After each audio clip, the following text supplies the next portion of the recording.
Hello everybody, welcome to this week's crystal healing video. Today I'm talking about how to work with your receptive and dominant hands in crystal healing. And this, can be a confusing topic for some people, a topic of interest. I've worked with the hands and specifically the chakras, the energy centers that are in the hands for years in crystal therapy because I find it's really effective, especially for affecting the overall system energetically. So I'm going to give you guys an introduction to this topic today. This is definitely something that we get into more heavily in Pro Crystal Healer.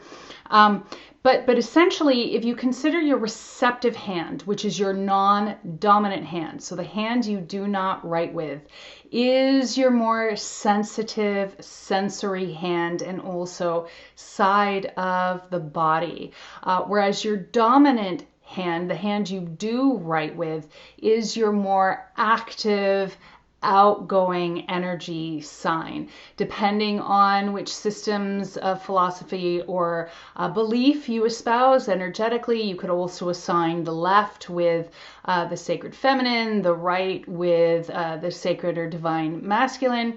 But basically, for the purposes of today's video, the receptive side is energy coming in. The dominant side is energy going out. And you can think of it as that kind of cycle. So energy coming in and energy flowing out. And of course, there are ways where we can seal in and cycle that energy. But again, for today, we're just going to stay with those basics to start. So how do you work with that in terms of working with crystals? Typically what I teach is you work with the receptive hand, again in crystal healing, by placing crystals in the hand that emit energy that can be of most service to you or to your client. So what is it that they overall need energetically to support them? Whereas with the dominant hand, the way I teach to work with the dominant hand is what is it overall that needs to be released or cleared from you or your client to support you, or grounded and earthed into the earth's natural energy frequencies. So again, energy coming in, energy going out. What serves you best and most supports you, drawing that in through the left hand and releasing or grounding through the right hand. And I'm sorry, I just realized that's going to be totally confusing for some of you. If you are right-handed, your left hand is typically your receptive hand. If you're left-handed, your right hand is usually typically your dominant hand. So I'm right-handed, so I immediately just went with left hand being receptive, right hand being dominant. Interestingly enough, I have found from the years of my work, clients who tended to be left-handed also tended to be highly intuitive, highly creative. And I found that clients who were ambidextrous or relatively ambidextrous, which I am too, though I'm definitely right hand dominant, I found that people who were ambidextrous tended to be claircognizant, really had that strong claircognizant ability. So that's just kind of a side note.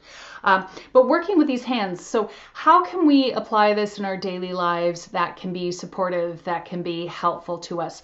So what I'm going to do is I'm going to share with you a couple different crystal combinations that you can work with in terms of that energy to cycle to support yourself in some of, the more common kind of challenges or needs we're sort of facing right now in the world.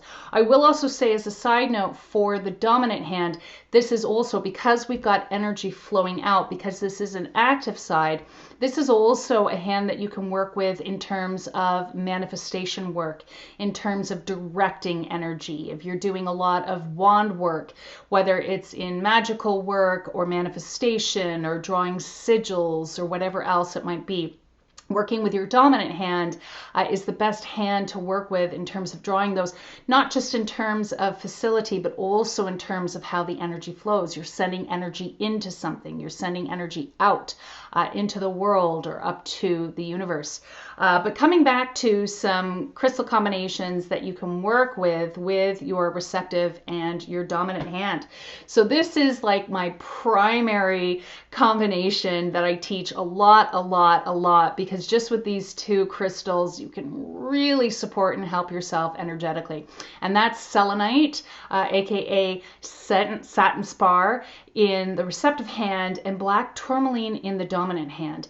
This is an excellent combination, working again with this natural cycling of energy to help purify, to help clear, to bring higher frequency light energy into the body, and then clearing out and repelling any lower harmful frequencies in the system. So for those of you who are integrating energy clearing and shielding work into your spiritual health practice, this is an excellent combination to work with. And the thing about working with crystals, I teach people how to work with crystals consciously, how to work with their consciousness, how to work with them in healing work.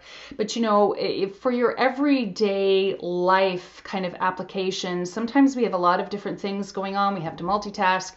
And so it's like you can literally hold this combination while you're in a Zoom meeting.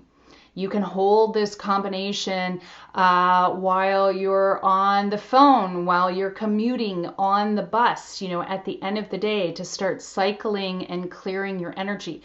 This can also be a really supportive combination for people who feel like they're suffering from EMF or electrical sensitivity due to your increased exposure to electronics. So that's the first combination I wanted to share.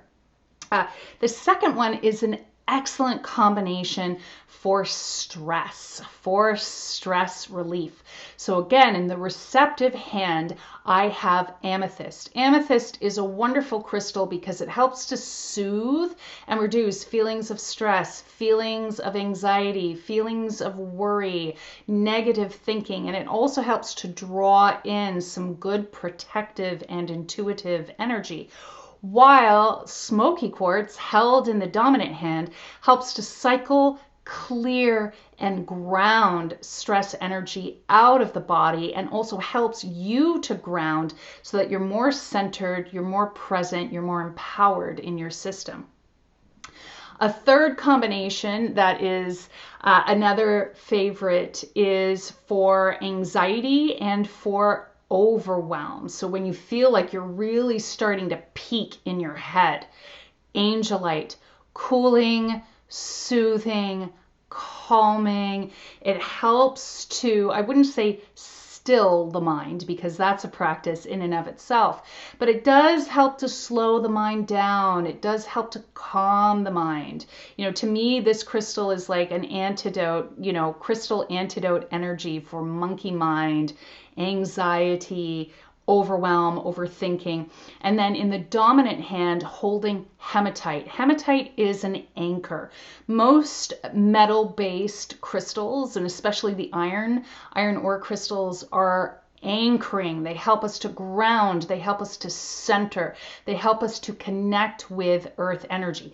This is not a crystal you want to be working with if you want to go up into the Akashic records or channel from spirit guides.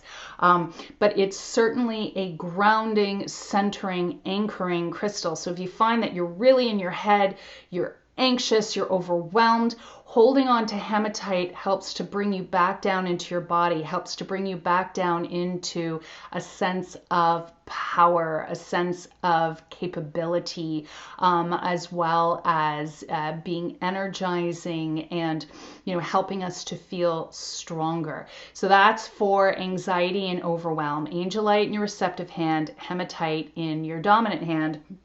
And last but not least, this is always a really popular topic, and definitely one that I'm really invested in teaching because it's so prevalent and has been so prevalent just even in my own life experience. And this is energy shielding, shielding ourselves from malevolent or negative or lower harmful psychic energy, psychic attack energy, emotional energy, fixation.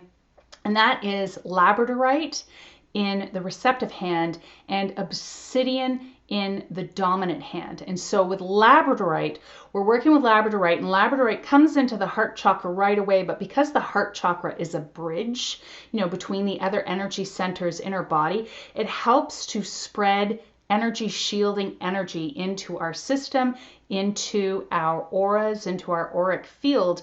And then the obsidian works, it helps to draw some of this energy and repel it. Now, some people ask me, can I work with obsidian to send the energy back to the sender or the person who's sending the negative energy in the first place? Specifically, I haven't found that black obsidian works that way. That's a magical working. That's an intentional working.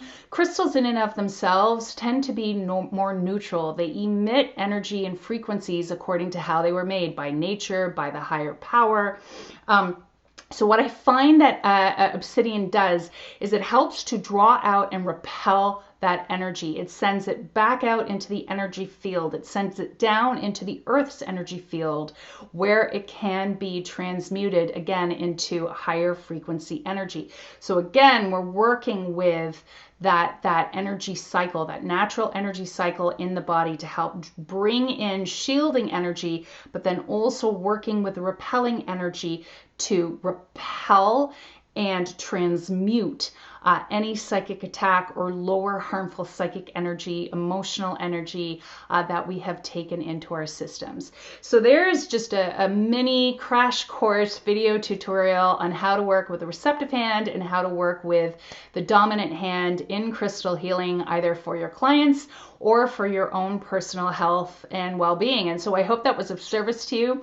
If it was, if you want to learn more about my crystal healing trainings, you can certainly go to my website, krista-mitchell.com. I've got a massive program opening at the end of this month, March 2021, my crystal mediumship certification course, which is quite literally in many ways just going to be completely out of this world, and I think just revolutionary for a lot of people. So that information will be coming out shortly about my program. And of course, if you have any questions, if you have anything that you would like to share, please feel free to drop it in the comments. I do my best to read and respond to all comments, and so I will get back to you.